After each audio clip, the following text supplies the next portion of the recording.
guys and gals, Nary here from Drakewing Gaming. I just got off work and I'm coming at you today with a new Let's Play episode of In Case of Emergency. So, y'all, I'm gonna just relax and take y'all on a little journey. Let's see where this crazy train takes us, shall we? Alarm chain, you were up and let's go, girl. Alright. Alright. Of course, I remember now. I called the world Peregrine. To that one person who said Narnia in the comments. I knew it was going to be Peregrine, not Narnia.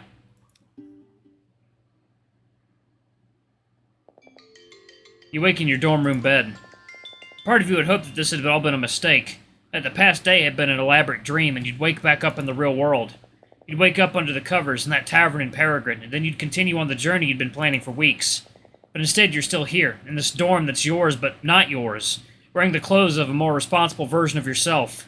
The chirping of your alarm feels increasingly like it's mocking you. Somehow you've become the person left behind, only it's worse for you because you're burdened with the knowledge that there's a better world out there. You slide off your bed, letting yourself collapse to the floor like a rag doll. Everything sucks. You drag yourself across the room with your elbows, protesting the unfairness of the world by refusing to stand on 2 feet. What? You shuck on a proper t-shirt and shorts without getting up, until you have to pull yourself up by holding onto your doorknob and sliding your body upright like a slug along the door. Life 1, Kieran 0. You walk aimlessly outside without any direction. Maybe you'll join a traveling circus troupe, maybe you'll be stuck in a cubicle working for the man. Maybe you'll find a sugar daddy with a kink for unemployed young adults in an arrested state of development. Eventually, the sharp uptick in cars actually stopping at stop signs informs you that you're no longer at the Corinth campus. Without looking, you've somehow made it to the city. Did Professor Abbott tell you to get off campus? Maybe he was just telling you to go outside. A number of stores line the streets, inviting you to spend money in their establishments.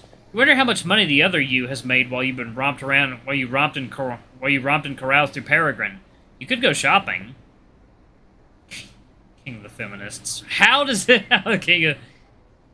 Talk about being alienated from your labor. You pass by several stores, clothing shops, dying bookstores, restaurants, but find your feet parked in front of an adult toy store, harness-wearing mannequins beckoning you from the front window.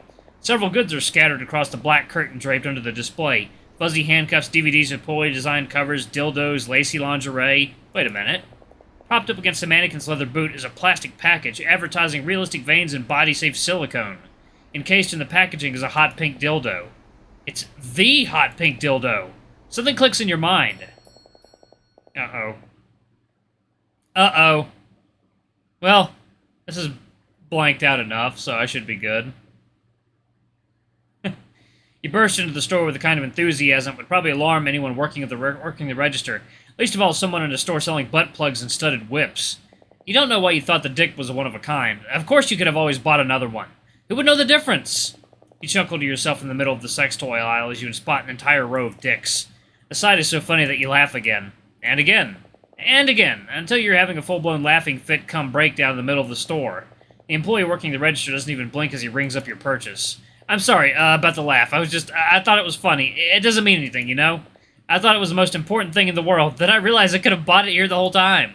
You think that was the point? That this was the lesson I was supposed to learn?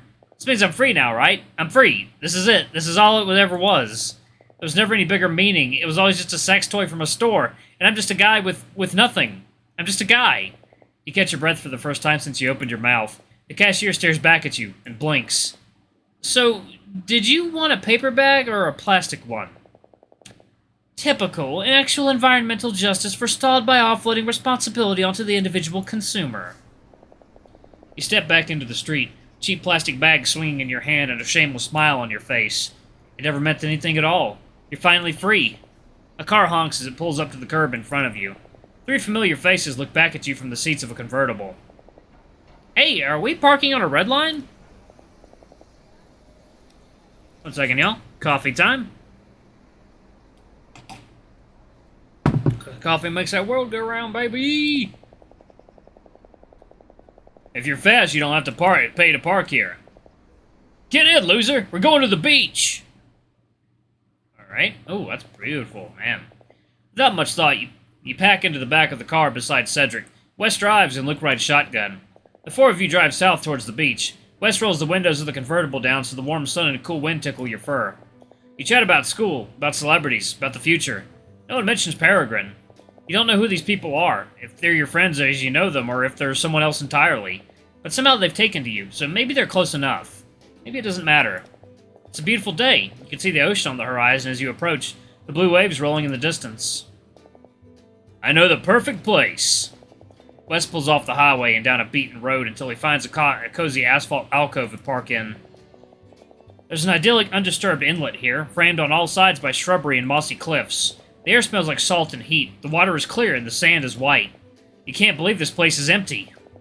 Cedric opens the trunk of the car and pulls out a cooler and multicolored beach umbrella. He smiles when he sees you looking. We came prepared. Who is this guy? You can't help but smile back. What about the giant inflatable hamster ball I asked you to bring? No? Dang. I guess I'll have to make do. Wes bounces a volleyball on the sandy asphalt and catches it in his hands, cradling it under an arm. Let's go! I've been wanting to go out here forever. When you make your way down to the beach, there's already a volleyball net set up in the sand like it's been waiting for your arrival. All of you pitch in to make preparations for the afternoon. Luke sets out the towels, and Cedric corkscrews the umbrella to the sand. Wes flips open the cooler and groans as he holds aloft a melting bag of ice. We didn't pack any drinks? What? They're under the ice! No, they're supposed to be on top of the ice. Luke and Cedric exchange glances. I thought you were supposed to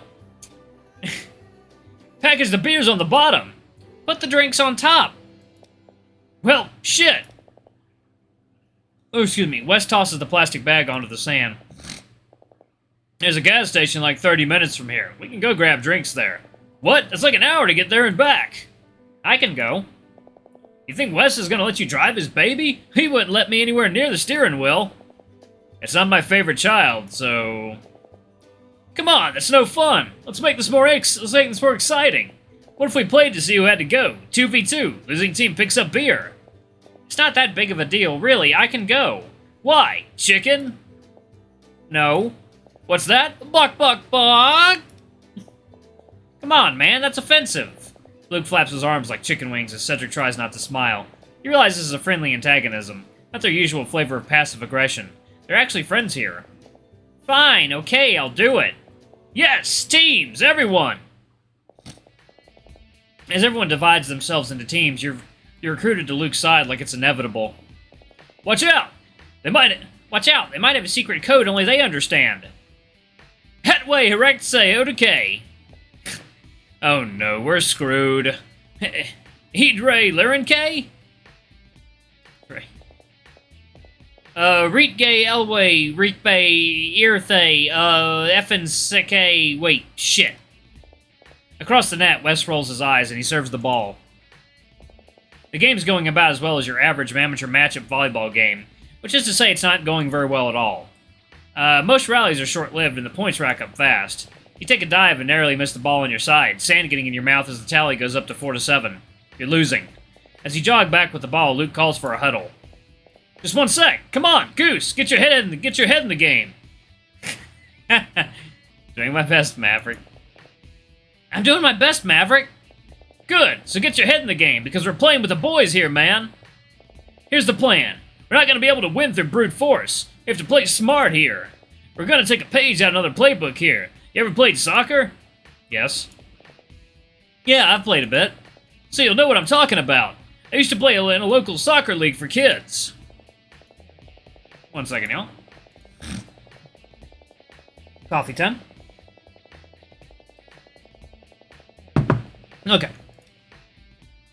I was terrible at it. I just pretended to run so I could collect my participation trophy and get the fuck out as soon as possible. What are you guys talking about? Nothing. So one day another kid tackled me, and I got banged up pretty badly. That was the best day of my life. The other kid got a yellow card.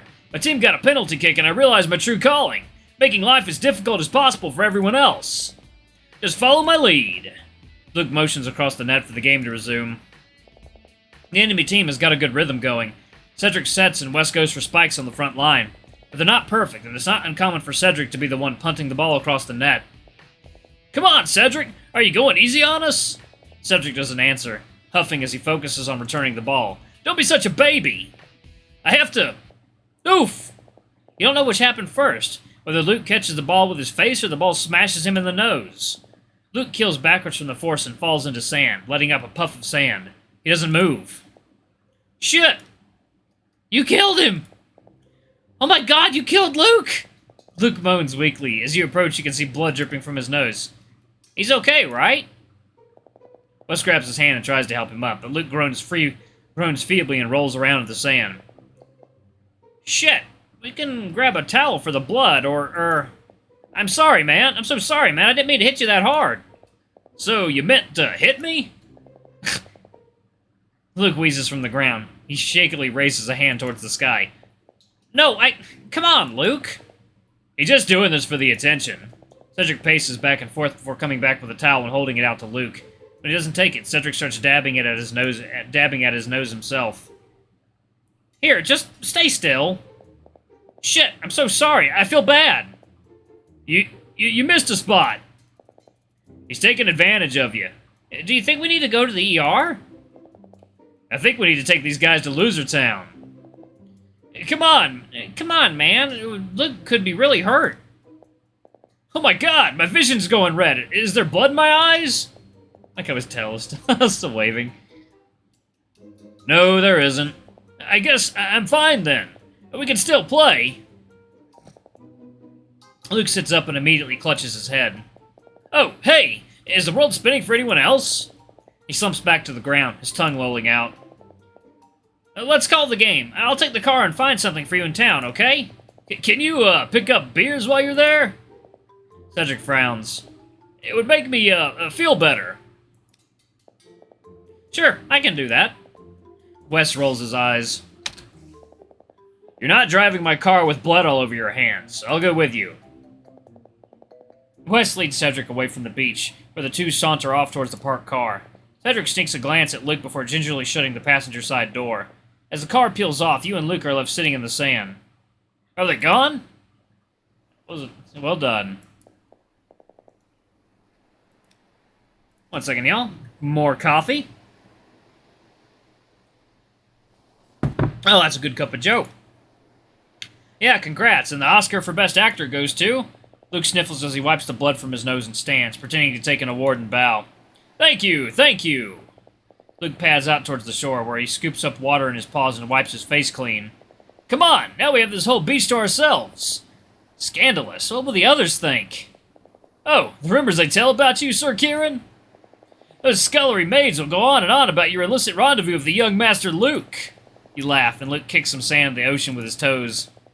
How about building a sandcastle? I haven't done that in forever. Sure, that sounds like fun. Luke lights up and begins to scoop out clumps of wet sand at the edge of the shoreline. Oh, what kind of castle are we making? You join Luke where he's digging, adding sand to his pile. You've never built anything more complex than a hill. Something castle-y. We'll have a moat around here. Luke scrapes out a circle with his paws. Put the foundation here, maybe some towers. Luke walks you through the process. He points out where to put the sand and how to pack it into proper shape. How are you a sandcastle expert? Luke shrugs. I didn't have friends. There's only so many single-player activities you can do at the beach. Oh. But hey, now that you're here, I can rope you into all my terrible ideas, like digging sand, piling sand, kicking sand. Well, that's about it. So what do we do once we're done with the castle? Huh, I don't know. Play Godzilla vs. King Kong? These things aren't built to last. What? After all that hard work? It's the journey, not the destination, right? One brick at a time. Luke turns back to his work as he pats down a wall of sand. As the castle structure begins to take shape, something about its architecture strikes you as familiar. Hey, is this in the shape of... Huh? Luke frowns and cranes his head to match your perspective. When that doesn't help, he walks over to look at it from your side. Huh, yeah, I guess it does kind of look like a penis. Like, there's the tip and... No, I mean the castle. I think I recognize it. The realization hits you like a dagger of ice to the spine. It's Castle Peregrine. Your head reels and your legs buckle as you stumble backwards onto the sand. Hey, Kieran, are you okay? Your world spins and you feel like you're going to vomit. Whoa, if you don't like castles, you could have said something. Luke tries to sound lighthearted, but there's an edge of worry to his voice. He stands, anxious, looking between you and the sandcastle and the sand structure, unsure what he should do. He seems to make up his mind, and he walks over to the castle and kicks it down. Sand sprays everywhere, like blood splattered across a murder scene. Fuck this castle! Through your closed throat, you manage to sputter something resembling a laugh. Luke scuttles over to you and puts a hand on your shoulder.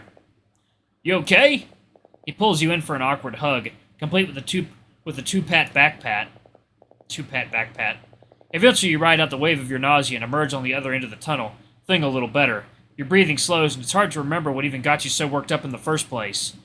I'm okay. Thanks. Thank God. You can hear Luke attempt to contort his voice back into levity. Can you imagine if you had an actual heart attack and we didn't have a car to go to the ER because I had pretended to have a concussion? I sure feel like an asshole then.